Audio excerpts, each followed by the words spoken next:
life he was a runner, actually decided to break that barrier.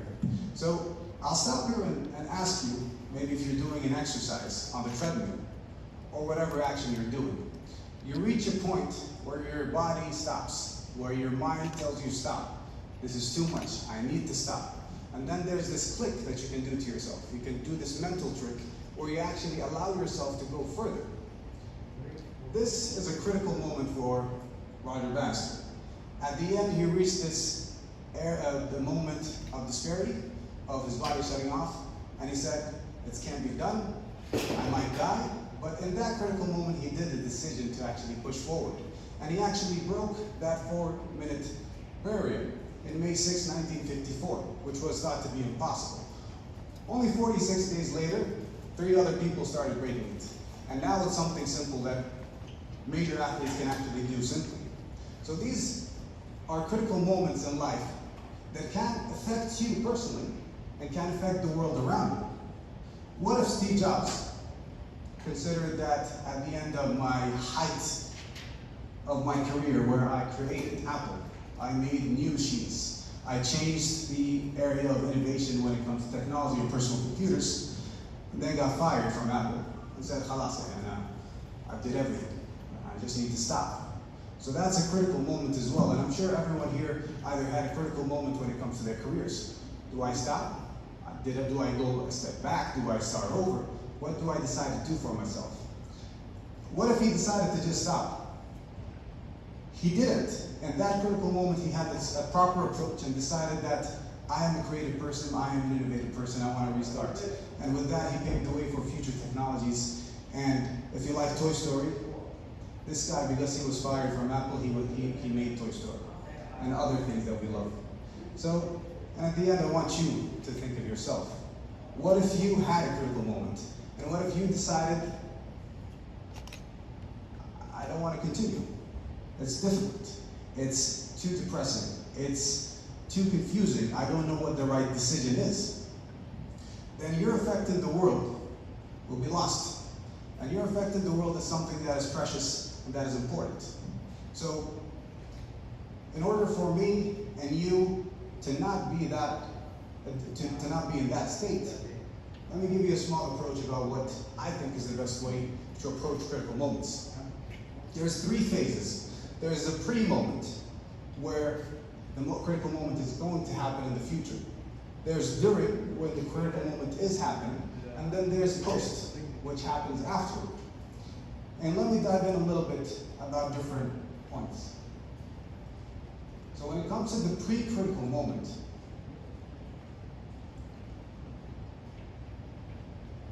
you need to be, at least as a quick point, you need to be prepared in all 4 aspects. You need to be mentally prepared, because your brain and your mental power is that click that's going to let you move forward. So if a critical moment happens and you're seeing it and you're too scared to go forward and you don't have that mental preparedness to push through and go to it, then you've lost the opportunity to contribute to this critical moment.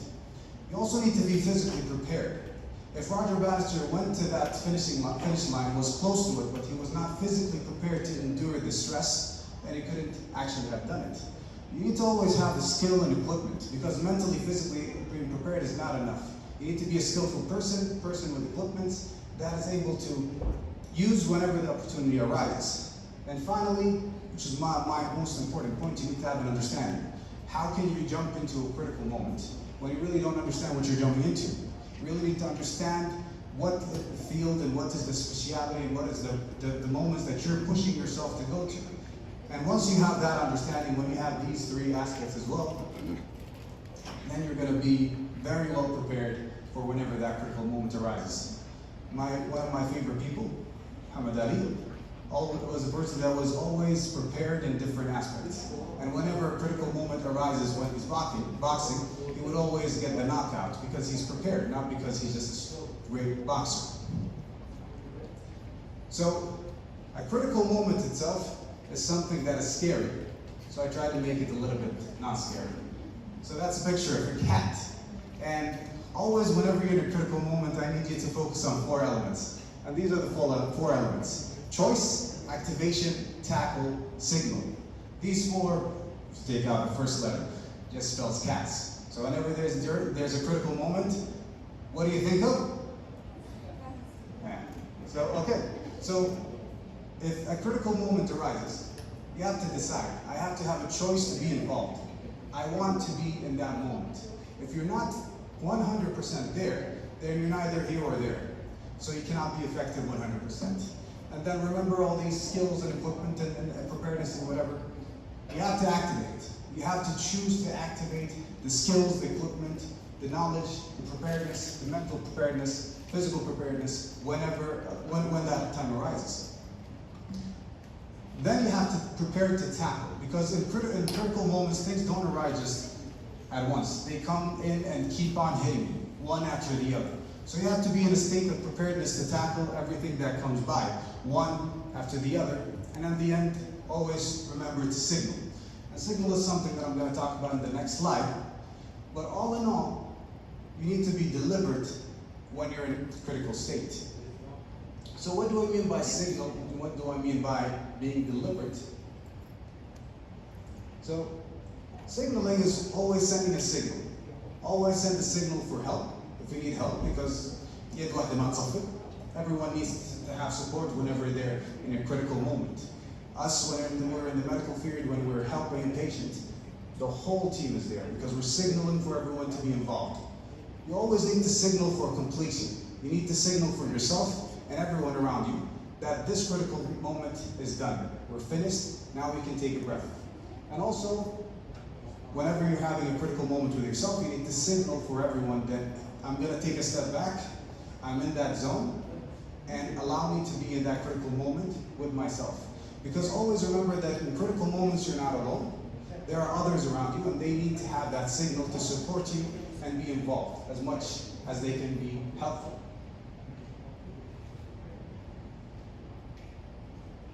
And then you have being deliberate, which is trusting the process. You have to have intention of doing something. Don't do it by mistake. Don't do it 80%. Don't do it 90%. Don't do it 99.99%. Do it 100%. I came in, I went to this place, I am in that moment, I am doing this, and I'm actively deciding to do this activation and that activation. I'm approaching this moment and tackling it this way. I am being deliberate. I am being intentional, and I'm consciously present. So, after that, the critical moment passes. Think of cars. Because once you're done with work, you're stuck in traffic. And usually when you're in the car after work, we're relaxing. Even if it's very crowded. We're listening to your favorite music, waiting to get home. So what does cars mean? It means to celebrate, it means to acknowledge, it means to reassess, and it also means to support. So how many of you celebrates themselves after a good moment has passed? Passing an exam, getting the job, getting a promotion. And unfortunately I'm seeing a very low number. Celebration is very important. You need to always celebrate the small successes. The big successes don't really matter. However, the small successes you do for the small celebrations you do for yourself, these are the ones that actually continuously updates the fuel within to keep on going. It can be as simple as getting your favorite meal at home whenever you're done from work. And celebration is important for the mind as well. I'm going to put in some neurology here. Celebration is when you send the message to your brain that I've done good, so reward me, and you get the reward hormone, the dopamine. And if you keep on doing this, you'll keep on telling your brain, this is good. So it's going to become a reflex. If I do this more than once, then my brain is going to continually help me push and become a person that is happily engaging in these moments. You need to also acknowledge what you went through. Critical moments are not that simple. They're complicated, they're confusing, they're difficult to actually comprehend during the moment, so what about comprehending them after? So you really need to sit with yourself or sit with your team and actually acknowledge what I've been through. You need to tell yourself, good job. I've went through this, I've done this, and I acknowledge all what has happened. And then you need to reassess. Okay, so this is what happened, these are the things I've done, this is the preparations I've had. So what would I have done better? Because critical moments don't just come once, they continually happen. I need to always be prepared, and one aspect of preparation is doing things better. So how can I reassess the moment? What are my preparations, my actions, and how can I do them better whenever another moment happens? And finally, support. Support yourself, support others involved, and support those are invisible around you. It doesn't end here, it's always something that you need to sustain. And when I say support, I just want to stop here and talk about support, because once you're in a moment, you're not alone. There's other people involved. So you need to support yourself and you need to support others, because critical moments, again, they're confusing, they're difficult. So some people would need that support. You need to support yourself, you need to thank yourself, you need to give yourself a pat on the back, and then give yourself what's necessary. Take a rest. And also, always don't forget that you're an inspiration. I believe people are born to inspire one another, whether we know it or not. When you're sitting somewhere and you're doing an action, and you're in a critical moment, there is someone watching you. So for example, when people, again, in the medical field, once they're doing, for example, a CPR, trying to save a patient, there are medical students, there are medical interns that are seeing them and being inspired by their actions. Now take that and consider what you've done in the past. If you're working and there's an intern with you, or someone who's just seeing you, even if it's a colleague, they're seeing your presentation, your example, your work, they're inspired by you. So we're put in this earth to inspire one another. So always think of that when you're in critical moments. So since I think these are the three elements of approach, and then there's one more important factor. Who can tell me what that factor is? What's the most important factor of life?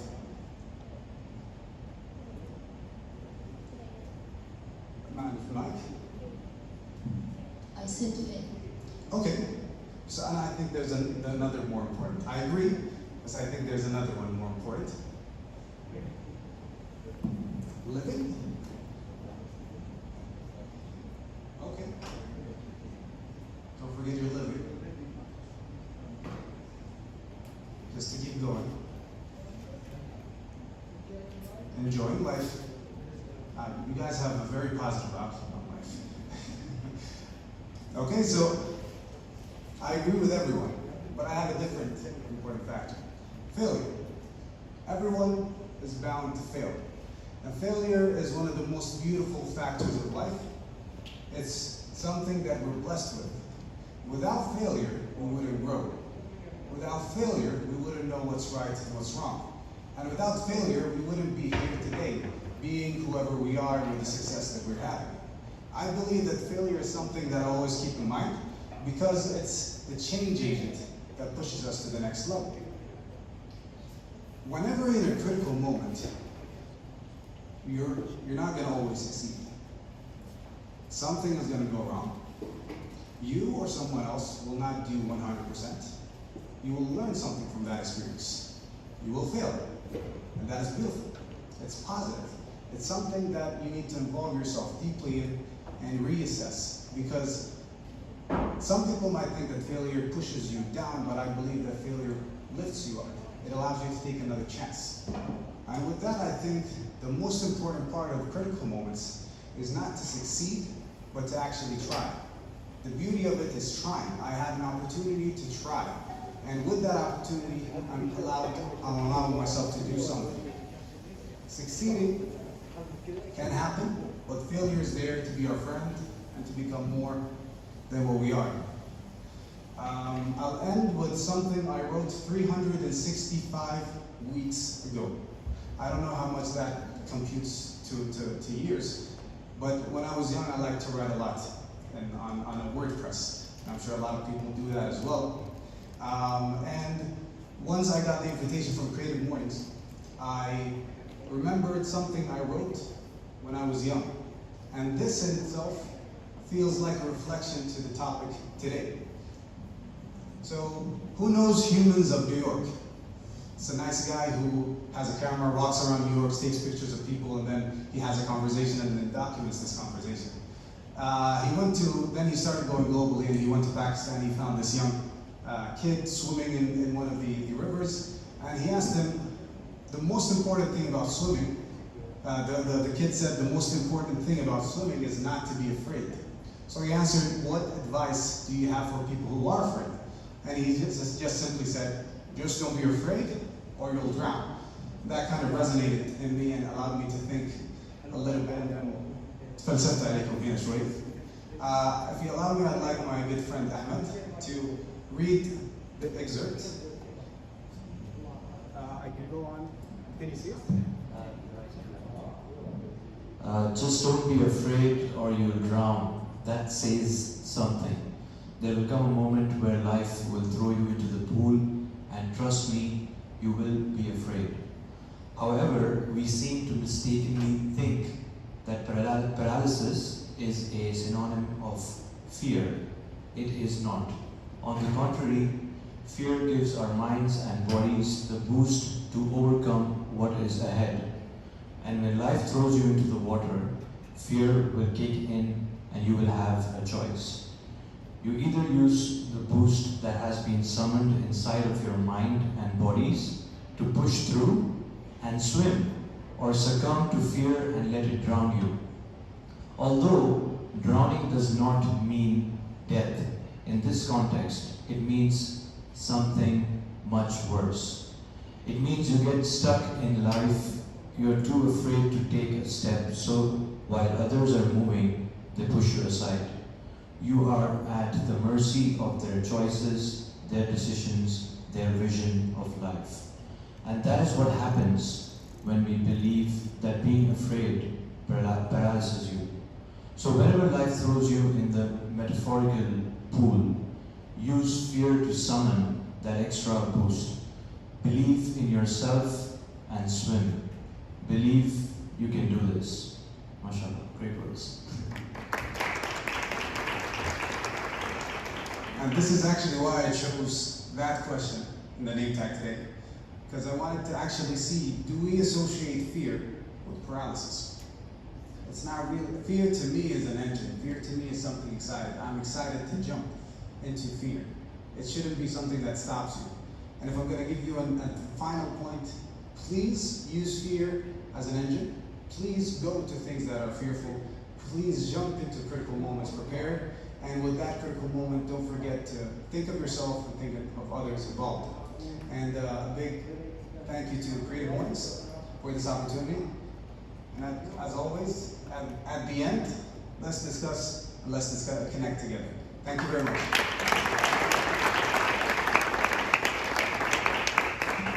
Thank you, Hamad. It was spectacular. We can open the floor for questions. Who would like to raise a question?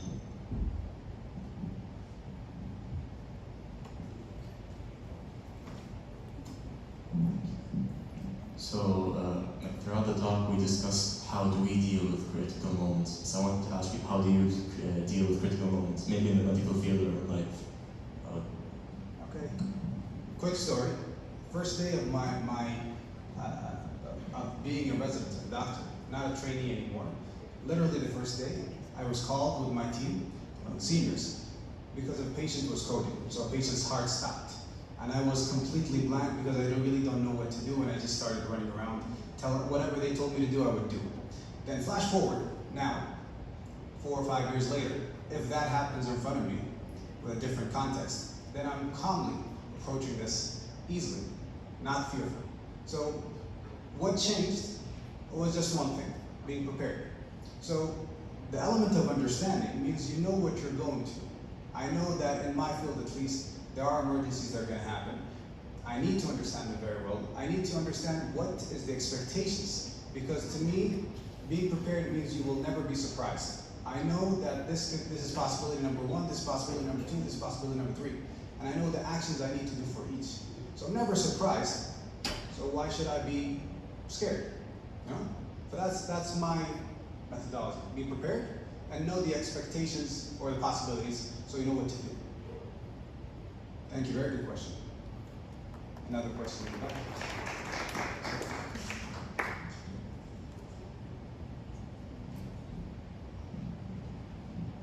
Such a great talk, thank you. Making a decision, such a doctor and you making a decision and you lose a life, this could happen, you know. How would you react to that after? afterwards if you lost someone? Okay, so, and I'm proud to say that I have very good friends here. One of my very good friends is Hisham, and we always talk about how do we grow ourselves. And we've been talking for the last year about how do we grow as decision makers. Not necessarily in big political aspect or big company, just with ourselves. So decision making, I always like to have an anecdote to medicine. I think working in medicine is the best way to actually learn how to work with your tasks, no time management, no decision, because your actions and your time management and your tasks would actually affect a human being. So decision making is a skill that everyone needs to focus on, but I think you're talking about being critical with yourself. Honestly, I believe that if you actually continue to feel for the patient, no matter what, sometimes there are complications with something that happens randomly, and you need to go into that specific circle of, let's say, refreshing your emotions, feeling deeply, sometimes negatively, learning what to do next, and then jumping out of it and restarting your day. I believe a doctor who has a continuously working hard rather than close off and say, "Khalas, it happens every day, I need to just think of myself rather than think of the emotions that come with it." I don't think that's the right thing. You need to always think and feel that this person in front of me is my family, he's my friend. I think it's a deeper feeling that I would love to always feel, even if it's something too difficult to feel. But I do feel it, and then I refresh and then go back to work. I think that everyone should do that with whatever they're doing in life. But it's also being critical with yourself. So I know what I need to do better next time. One more question over here.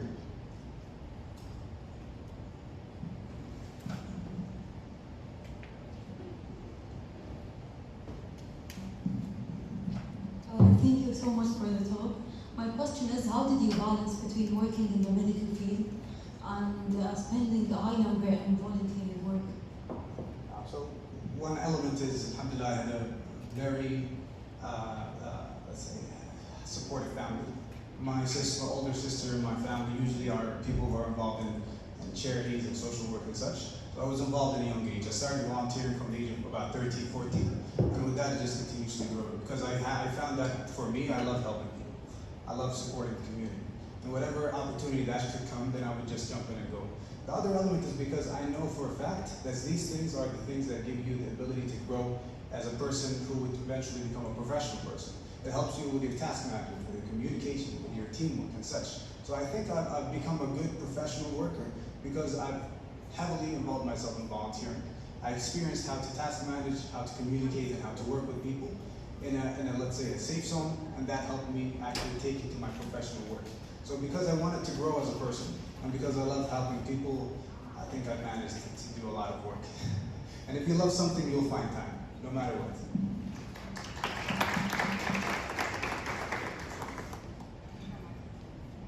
Another question over here? Hi. First of all, thank you so much for today. Second of all, I wanted to ask you, what advice would you give someone who constantly second guesses themselves about every decision in life? Make a decision. That's the best thing you can do. Because if you second guess yourself, it means you don't trust something. Either you don't trust yourself, you don't trust your thinking process, you don't trust the result. But if you actually just ignore all of this and make a decision, you'll slowly find that you have actually high quality decisions. Because people that second guess are people that are overthinking. So you already analyzed this maybe 100 times. So the more you think about it, the better or the higher the quality of your decision will be. So just jump the gun and make a decision, even in a very blank way. And you'll find that soon enough, all my decisions that I'm doing are high quality. And then you're going to trust yourself and lose this second guessing feature. Just make a decision, regardless. Don't delay the decision. Don't think I need to think another, just sleep on it or whatever. Just make a decision. Thank you. Another question.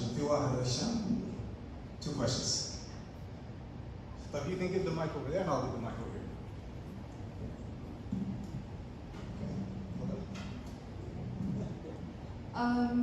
Thank you. That was so inspiring. My question is, you said to be prepared. Sometimes we're mentally prepared, But when we're stuck in the moment, and that critical moment, we act differently than what we expected. How would you get out of that? So, being prepared means to actually not have that. And actually, a lot of people need to actually rethink what their mental strength is. And the best example is when you're on a treadmill and you reach, and then you have 2 minutes left, but then you just want to stop. No one's around, no one's going to judge you, so I can just click stop and just finish 18 minutes rather than 20 minutes. So that mental click that allows you to just keep on moving is what mental preparedness really is. And if you want to actually think about how can I actually change my let's say, actions during the critical moment, again, I would just say jump and do whatever you think is right. I always like to say, once the moment starts, I shut off my mind. It goes autopilot, because it's like riding a bike. The more you ride, driving a car. If you could, experience is the most fruitful thing you can gather. So jumping in and doing a lot of decisions allows you to have more opportunities to experience something. It becomes more familiar. And once it's more familiar, you're not going to have that mental block. So being being mentally prepared very well, and then jumping in multiple times, even if you make mistakes, because again, the most important factor is failure, you will then lose all this second guessing and stress and everything. And then you're going to trust yourself, trust the process, and trust what you're doing. I just want to make this clear that just jump to opportunities. Being prepared means you're ready, not 100% going to do the best thing, but you're prepared, you have what you need.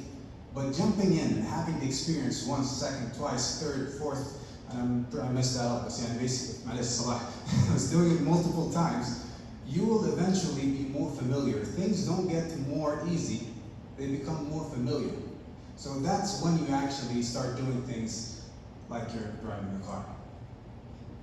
Does that make sense? Thank you, Hamad, for your kind words, and thank you for this beautiful presentation. I have known Hamad for almost 15 years. He's been the best mentor anyone could ask for. I think critical experience is the most important thing to deliver a message, to encourage others.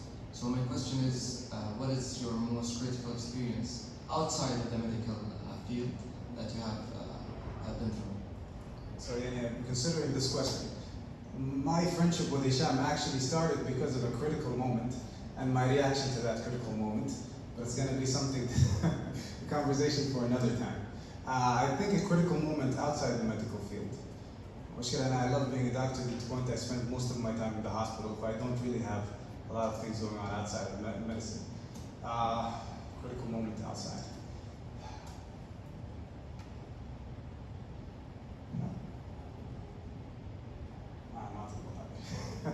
I can say that critical moments, I think something that we all share, when one family gets sick suddenly, and you have, like for yourself, you have a lot of things going on, and then someone gets heavily sick or seriously sick. You need to readjust everything in your life.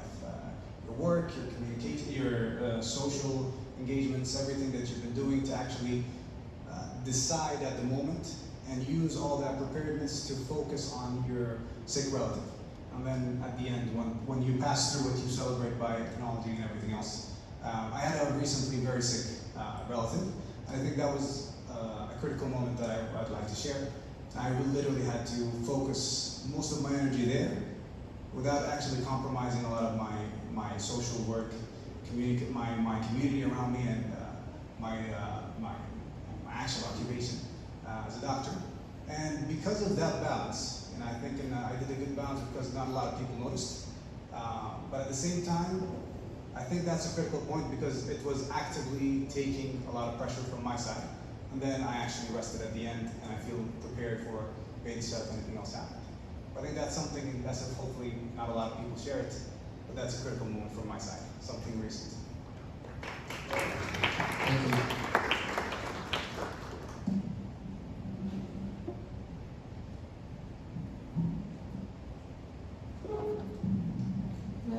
Thank you so much, first off, for such a refreshing session early morning on a Saturday. You sound so profound and influential with your worth. So I'd like to just generally ask you, how can you really adapt to the changes that suddenly take place around you? I mean, I've known so many people that I know, and I will also mention myself that I'm not too adaptive towards the changes that take place suddenly. But I'd really like to hear from your point of view. What is your point of view when it comes to changes that take place suddenly? When you just cannot think or second guess. It just happens. What's your opinion on it? That's a very good question. And if you ask me what's my biggest fear, I would say change. I am frightened by fear. And if there's a bigger word than frightened, then I would use it. Because this is how I feel about change. I'm frightened by change, not by fear. Change to me is something different, and I don't like different. But I know for a fact that it's something that is vital in life. It's what allows things to move forward. And because I have that understanding, I'm actually a friend with change. I'm scared of change. I'm a friend with change. So I think it's just because I had a lot of failures in the past. Whenever I try to resist change, when I try to ease into change, whenever I try to think that I can manage change in a way that makes me more comfortable, it always ends up with failure. Change is very static. There's no ifs, ands, or buts. It's one thing. Whenever change happens, you need to ride the wave and go through it while maintaining yourself and the environment around you. And then you build this approach. And honestly, for me, I just have an approach. Again, I shut off my brain, I go through the change, and then get out of it and just breathe and go get some ice cream. Because change, whenever you resist change, is going to be difficult. Whenever you don't understand change, it's going to be difficult. But whenever you listen to change and actually go through change, it becomes easier to go through. And it's not that difficult to change. And the wave is pushing you. So just stop resisting and move with the wave.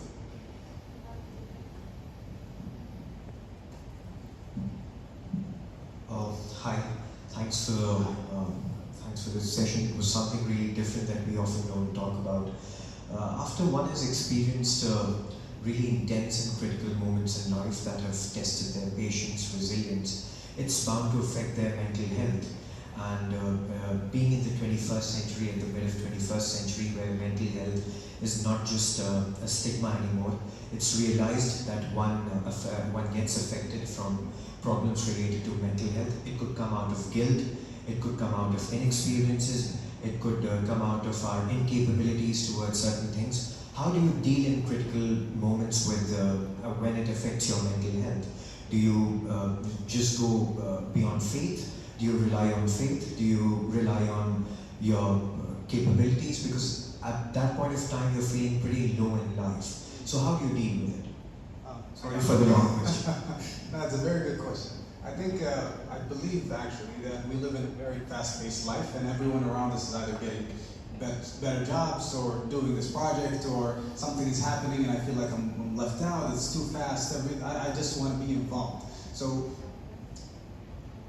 mental, let's say, wellness is affected here in our community worldwide, and all the youth, because life again is too fast. First, take care of your mental wellness, and being actually mentally well is actually looking at, again, being mentally prepared and physically prepared. The better you are in your control of your mind and your physical exercise and activity, the more your brain is capable to function better. For example, if you go to the gym for more than 2 weeks, you're suddenly the best person in the world, everything's ready, you're so excited, you're capable of doing something and stuff like that. But if you miss the gym for 2 to 3 months, you feel so debilitated. But you're still the same person. You're still 26 years old. Wow. But you're still the same age, you're still the same person. But you just left out your physical and mental exercises that you do for yourself. So being mentally and physically prepared is actually doing these exercises. But at the same time, at the end of the spectrum, sometimes you fail, sometimes it's difficult, sometimes it's too difficult to pass through. So that goes to the end where you support yourself. Acknowledgement is one of the fruits that we forget to give ourselves in our minds. If you don't acknowledge what you did, then you're basically devaluing what you just went through. And if you fail to give something value, then you fail to give, again, the reward system to the brain. Your brain is going to associate it with a negative outcome and say, I wasted my time, I don't need to go through this again. And whenever it happens again, that's what you associated it with. The other aspect is support. You need to always support yourself and support others around you. Mental wellness is always elevated when you have a good social circle. This is by the book. This is literature. The better your social circle, the better your support system, the higher you elevate your mental wellness. So having a good system for yourself, to support yourself and people around you, is a good way to achieve better mental wellness. And finally, just acknowledging that failure is part of the process. You will fail. It's not going to have a good outcome. It's going to be very sad, but that's part of the process. Trust that the process happens this way, and then next time you're going to learn from whatever happened.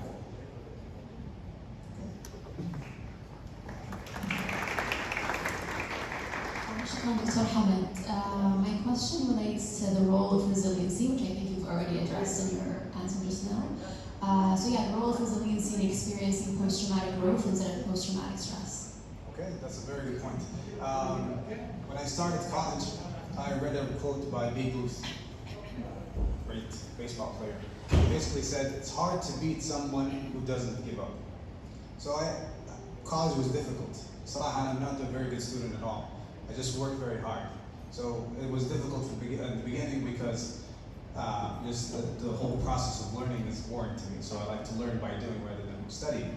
So I kept failing, I kept having issues with studying, I kept finding that everyone is better. So once I read that quote, I just said, okay, let me give it another approach. I'll just not give up. And then again, not giving up is kind of looking at what I just told the gentleman. Not giving up means, it doesn't mean always be happy. Alas, I'm going to do another, it's going to happen again. Not giving up is allowing yourself to go through the spectrum of failure, of despair, of feeling confused, of thinking that, what did I just do? I just messed things up. And then coming out of it into saying, okay, now I cleaned myself from all this negative energy. I allowed myself to pass through it, and now I'm ready to slowly go back into the process again. I'm ready to try again. And never try again unless you're ready. So I think that allowing myself to feel that spectrum kind of evades the idea of pushing myself into that, let's say, post-traumatic stress kind of aspect. If I clean myself from that, then it's not going to follow me to the next trial. I know it's not that simple for some people. Some people react to stress differently. Some people associate stress and events differently. So it has to stick with them. But again, throwing yourself into situations, try again, makes it more familiar and pulls away the uncertainty. Things that I always tell people in the hospital. قولوا لي الهموم اللي عندي. انت الان المريض اللي قاعد في السرير ما ودي اقول له ترى العلاج حقك هذا وخذه وبعد 5 ايام تطلع البيت. ايش الهموم اللي عندك؟ يقول انا ما اعرف ايش تدور ولا ما اعرف انا ليش قاعد ولا ما اعرف ايش بيصير. هذه الهموم or these negative thoughts that people have are erosive to the brain. So we need to eliminate these thoughts. So we need to sit with ourselves and allow ourselves to understand what are these negative thoughts that we have. How do we pull them out of our brains by making sure that we understand them? So I guess, long story short, allowing yourself to go through the cycle of emotions, because being happy is equal to being sad, crying is equal to laughing. You have to go through all of these emotions, and then leaving that and creating more of an understanding of what happened, why am I feeling this, how does this react to me, and the moment itself, how do I understand it more so it doesn't push me down as much as it did before. Allows you to make it more familiar, so I'm better off joining people. It's exactly if you go to an event and then I know all of you people, so it's easy to jump in and socialize. But if I know nobody, I'm going to feel scared. The stress is going to happen. So be more familiar with whatever is coming next and understand it deeper. I think that's a long and short answer. I hope that answered it.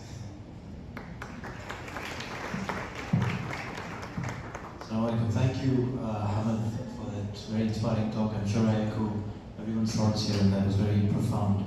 I've known you as an excellent friend, as a leader in our community, and one of my biggest takeaways from today's talk was on the notion of supporting ourselves, but also others as well, being there for them, inspiring them. So on that note, my question is that how can you be critical of someone while being respectful in a way of being or presenting your criticism to someone and maintaining the relationship that you have with them and without compromising necessarily the relationship itself? That's good. I think that's very important because critical moments are serious moments. So whenever I'm working with you and then something happened, I need to be critical as well to people around me. So I think the best thing is trying to first look at the culture of work that you're having. Some cultures of work in different societies are different. Some are open and some are less open, let's say. Some are openly discussing, but some need to say it in an anecdotal way. Understanding the culture of work around you allows you to decide how are you going to communicate. And then I think there's a fine line between being critical and being, let's say, too serious. Finding that line is also important. And then finally, trying to clearly and directly communicate what you're trying to say, because if you lose the communication within that, let's say, discussion, then you're going to lose the whole point of opening this critical discussion with someone else. If I'm actually giving you critical feedback, then I need to make sure that my points are directly arriving to you, not the serious tension of the whole scenario. And if I do that successfully, then I'm actually able to maintain the relationship and actually grow it because it's a supportive rather than intensive. And honestly, it's not an easy task. It's something difficult. Things and communication is the most important thing that disrupts relationships. So if you have a better communication, then your relationship will grow. If you do not have a good communication, then you need to understand what's going on so you can grow it. But I think at the end, always do another review, because after that critical discussion happens, people are going to be left in thought. So let's say after a couple of weeks when things calm down and the thing, whatever you're discussing has been solved, go back and do another discussion and reflect on what happened. This allows you to actually think and discuss without the tension and the stress of what happened. I think that's a good way to actually to formalize it. And I think stress on talk again, even if everything finished. Just reopen the conversation. Just make sure that there's no miscommunication and loose ends, and acknowledge each other.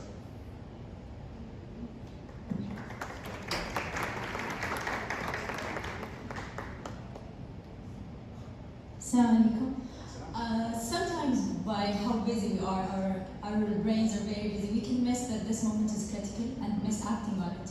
So is there a way to, and also because different moments are critical to some and not to others. Yeah. So is there a way that I can know that this is a critical moment, I need to act now? Okay, that's a good question. Whenever Creative Mornings announces a speaker, I put 4 alarms, I put the Google Calendar, I put the notification, because I know when it's 11 a.m. on Monday, I want to register. So that just puts in the thought of, I understand what I want. I know what this critical moment is. It doesn't need to be serious, it can be fun. And at the same time, I understand that I need to jump in at a specific time. So whenever I get the signal, that's my time to jump in or decide to not jump in, which is number 1 of CATS, choice. Choice is what you need to actually do in the beginning. I decided to jump into this. How do I jump into this? Is by understanding what I'm jumping into and waiting for a signal. So if you fail into identifying what these critical moments are, then try to create signals for yourself. Okay, when I hear a code green happening, this is my signal to either run to it or let someone else run to it. If there's a Creative Mornings announcement, I need to put an alarm at 11. And in your own perspective, you can decide what that signal is, what that thing that you want to target is. So whenever it happens, you can jump. I think that's the best answer for this. Identify what is the jump. When do you need to jump? Okay. Do you want to ask one more question? MashaAllah,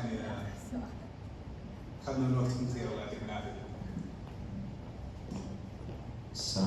I have a problem with focusing on tasks. Nice.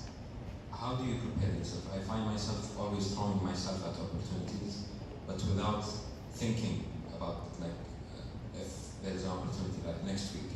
I find myself throwing myself at that opportunity and wasting the rest of the time until that task is due. I can't focus on what should I do at that time, or what I should be. Do you fail to finish the task, or do you fail to understand what the task is to start doing it? I understand the task, but if it's something I have to do, I I fail at completion. Okay, that's good. So I think that this is a good question for everyone. And professionally speaking, if you are new to your professional field, and these are mistakes that always happen, but always make sure that you're the reliable person, which means if you get a task, you understand it enough to do it, and you do it on time, regardless of the task. So this brings in a saying that always says, done or finished, not perfect. So 3 elements are here. One is understanding the task at hand. Communication, communication, communication. If you do not understand it enough to actually do it alone, that means there is a gap in communication. When someone gives you a task, you need to actually know how to do it. If you lock yourself in a room and never communicate back unless you're sending in the deliverable. So always make sure that you understand it. Even if you think you understand it, actually reassess. You might not understand it deep enough. But that's the first obstacle that stops you from doing something. Because once you don't understand it, you're slowly going to pull yourself out of it and go do something else. The second thing is actually completion. People fail to complete their task because of multiple things. Having just a complete closure of that task, regardless of the situation, is something that you need to give yourself as a habit, as a routine. People always start to say that, I'm gonna work on having the best design or the best information, I'm gonna research more, I'm gonna edit more.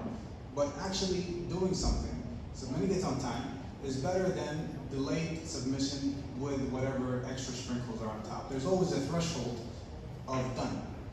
Even if you surpass it, it's good enough, but it's not gonna change that it's done. So just get it done and send it, and make that a habit until you slowly succeed in it. And I think at the end, having a value for yourself, as I'm the person that delivers, is something that is important to have at the beginning of your professional life. Because the more you deliver, the more reliable you are. I really don't care if everyone here is the best person or the expert in their field. Because at the end of the day, I have a task that needs to be done at 11:30 a.m. If you give me that task at 11:30 a.m. and you lack the academics or the backgrounds or the whatever, and everyone has it, then I'll work with you and forget everyone else. Because delivery is important. So just push away all these extra sprinkles. Know what the task is, do it on time, and deliver it, even if you don't think it's complete. Does that make sense? Thank you. I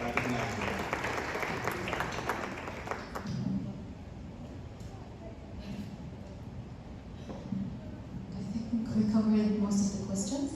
So thank you, Hamad, for accepting our invitation today, and thank you all for joining. It's time to connect and network. And lastly, if we can take a group picture, that would be lovely. Thank you. I appreciate everyone's time. تفضلوا على القهوة. نقدر نجي هنا بس عشان نصور كلنا مع حمد. اللي حاب.